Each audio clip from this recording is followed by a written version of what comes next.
Well, it's basically Christmas Day for all college football programs across the country, especially Division II. So it's a great day that you get to add a bunch of talent. We're adding 38 high school signees. We'll talk a little bit more about the local kids. But before I get to that, last time we left off here, lost the first round of the playoff game. Obviously, not the result we were thinking would happen, but it did. And after that, we made some changes on coaching staff. So I'm just going to go through those real quick. We do have a new DC, Jake Shaw, coming from East Central University. Worked with him for 4 years before. Devin Galden will be our co-DC and defensive backs coach. He's from Delta State, but we also worked together at East Central for 3 years. New safeties coach from Louisiana Tech, Marquez Gallman. And then we got a couple former players that's joining the defensive side of the ball as well. Matt Zubiotti will be our assistant D-line coach. And then Hayden Kelly, who's playing in Italy right now, when he comes back, will be our linebackers coach. On offense, promoted Blake Crandall, our receiver coach, to co-OC. We also made a move at offensive line coach, so now we have two. Tommy Creighton will be our tackles, tight ends, and run game coordinator. And then Spencer Region, who was on staff last year, is moving to the offensive side of the ball and going to be our interior O-line coach. Also, as everybody probably knows by now, Kenny Herschel will be our quarterback coach and our pass game coordinator on offense. So those guys are all at work, and this is by far one of my favorite staffs I've ever been a part of. Very close-knit group. When you see the hashtag family, this staff truly lives that every single day. But on to signing day. So we have 15 returning starters from a year ago. We lost 7 starters, all conference guys, but we did get 17 new transfers in at the mid-year. Not going to go into those in depth, but the 38 high school signees, 8 of them are local kids. Midland Legacy, Midland Christian, Permian, and Monahans are represented in those 8 kids. As far as the numbers go, we signed 12 offensive linemen, 5 quarterbacks, 6 receivers, 5 tight ends, 3 running backs, 10 defensive backs, 9 D linemen, and 3 linebackers over the course of mid-year signees and high school signees. So on to the local kids. I'm going to start with Midland Legacy. Breck Stevens, a great talent at receiver, a big 6'2", 6'3" frame, has all the potential in the world, can go up and get the ball. Going to a couple games, seeing him high point the ball and score a couple of touchdowns in the red zone like that. He was first team all-district receiver, very talented, has a great future here. Skylar Wilburn, more of a dynamic receiver with his speed and athleticism. He's only 5'11", but Eastern New Mexico, he was one of their top guys, and we were able to keep him home in the basin. And then Lucas Barrientes is probably the best offensive lineman in this class, local kid from Midland Legacy. We've had great success since I got here with Midland Legacy offensive linemen, and he's probably one of the best ones we've got so far. He had offers from pretty much every D2 in the state. He also had Texas Tech walk-on, and Abilene Christian and Stephen F. Austin were hard on him the last 2 weeks, and we were able to hold on to him. Beating full rides for Division I's was tough to do, but he wanted to stay home. So excited about him. On to Midland Christian. Colton Newsom, quarterback there, was all-state player, one of the MVPs of TAPS. Great player. Chose here to come here over SMU, PWO. Great family. A kid that's very smart, very athletic. Could play quarterback, could play receiver, safety. We'll see. He's going to start at quarterback and then go from there. Briley Perez, running back from Midland Christian, very, very talented. I thought he was probably the sleeper of the local kids here. Didn't have a lot going on, but he's a big frame guy, thick running back that had over 1,200 yards all-purpose this season and 20 touchdowns. Second team all-state running back, so I'm excited to have him. Justice Laura from Permian, Mojo's MVP this year. Another sleeper that I thought should have had more. He had Eastern New Mexico and a couple D2s, but decided to stay home. Again, first team all-district kid, had over 2,000 yards, 23 touchdowns. Like I said, the MVP for Mojo. So keeping the best players in the basin was huge for us. Over at Midland, Stavian Robertson, offensive lineman, 6'5", 220. We talked about Lucas probably being the best one of the group, but Stavian has the highest potential, having a 6'5", 6'6" frame. I like taking offensive linemen that are underweight, putting weight on them, because they never lose that athleticism. When you get the bigger kids, sometimes it's hard to have them lose that weight and be the most athletic guys we could get. So Stavian's going to be a guy, if he buys into the weight room and the nutrition program that we'll have, he could be a guy that plays a lot of snaps. Chino over at Monahan's probably the best athlete of the group. Could play quarterback, could play receiver, could play safety, pretty much any position on the field besides the lineman he could play. Excited for him. He had pretty much every D2, D3 NAIA school in the state. Three-time All-State, 4-year starter, over 5,000 total yards. I mean, the kid's unbelievable, and I was excited to keep him here. Make sure I'm not missing anybody from local. Nope, that's it. So, any questions?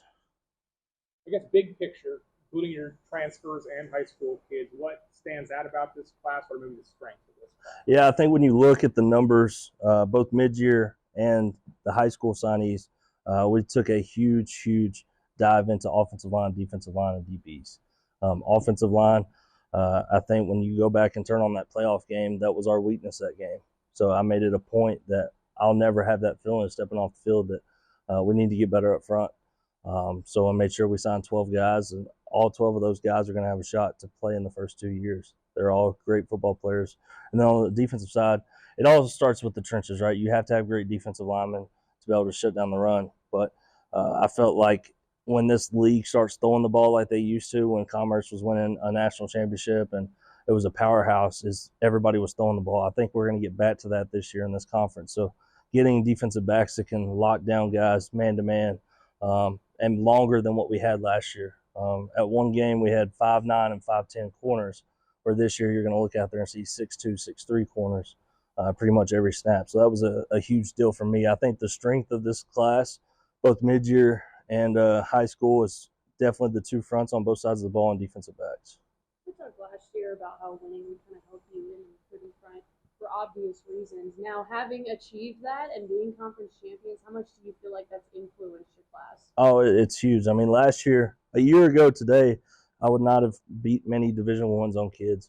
I wouldn't have beat the Angelos, the West Texas, and all those powerhouses that everybody thinks about in Texas. Well, this year, every single one of these kids, for the most part, that we signed had an Angelo or West Texas or Kingsville offer where we were beating the in-state D2s, but we're also beating the Pitt states, the Ferris states, the Grand Valley states, Valdosta states. Pretty much all the powerhouses in the country we were able to beat because obviously our facilities are top-notch, the people here are top-notch, but we had a winning season and won the conference and went to the playoffs. And this class is, in my 7 years or 8 years of coaching, I think the best class top to bottom that we've ever had. You mentioned a lot of those coaching changes up at the top. What can you say about how well those guys have recruited for you just since December when they got the job? Yeah, I mean, it's all about relationships, right? A lot of these guys were on our board, but also East Central's board or Delta State's board. So they already had previous relationships with a lot of these guys. So coming in, it was just changing logos, basically, right? The person doesn't change, but the school changed. We're big believers in relationships matter and relationships win kids over. As long as the facilities and money and all the scholarship stuff's about the same, that's what's going to win the day. And our staff does an incredible job of building relationships, both with the high school players and the coaches. Replacing Kenny's going to be huge. Can you take us through what the quarterback position looks like right now between returners, transfers, and new freshmen? Yeah, so starting with the top, Dylan Graham was the starter for Justin Kerrigan his last season here. Started 8 games, had a pretty solid season. Threw a couple picks that I bet he wish he had back. But we redshirted him last year, having Kenny here. So he was able to learn the offense, be more of a coach, and just take a step back and watch for a season. So right now going into spring ball, he's our first string quarterback. Brought in a transfer, Kai Kuntz from Independence Community College in Kansas. Very athletic, 6'2", 6'3" frame kid that everything that Kenny was able to do with his athleticism, this kid has that and some. Just wrangling in some of the throwings and footwork stuff. He's got all the tools to be special. Behind that, it's going to be a lot of freshmen. Obviously, Blake Flowers is still here from Seminole, and a couple other guys. But we brought in Logan Cundiff, who's a high school kid from Fossil Ridge, who had 4 Division I offers, including UTSA. Very talented quarterback, 6'1", probably undersized a little bit with only weighing 175 pounds. But we put that on his frame. He's going to be really special, athletic kid. Isaac Morin, he's from Klein Klein Kane, kid's unbelievable talent, lefty, 6'3", 190 pounds. His dad's a football coach, college coach, so you know he's going to be smart in that regard, just like Kenny was. So it's an exciting class. Obviously, having Chino and having Colton here as well, we have a shot to be really, really special in that room as well. But I'm not going to name a starter till fall camp. Kept a lot of the homegrown talent. Again, like you mentioned, some of the best players to come out of our area staying home. How important is that? I told you guys when I sat here with Dr. Woodley and Todd Dooley in my opening press conference that we want to win the Basin. And since I've been here, we've signed 22 kids from the Basin to stay home. I think that's a testament to that's what we're going to be. I mean, we're going to get the best kids here and then get the best kids from Dallas and Houston and other areas. But if we don't win the local kids and I see them go be all conference guys at West Texas or Angelo or Eastern New Mexico, then I didn't do my job right.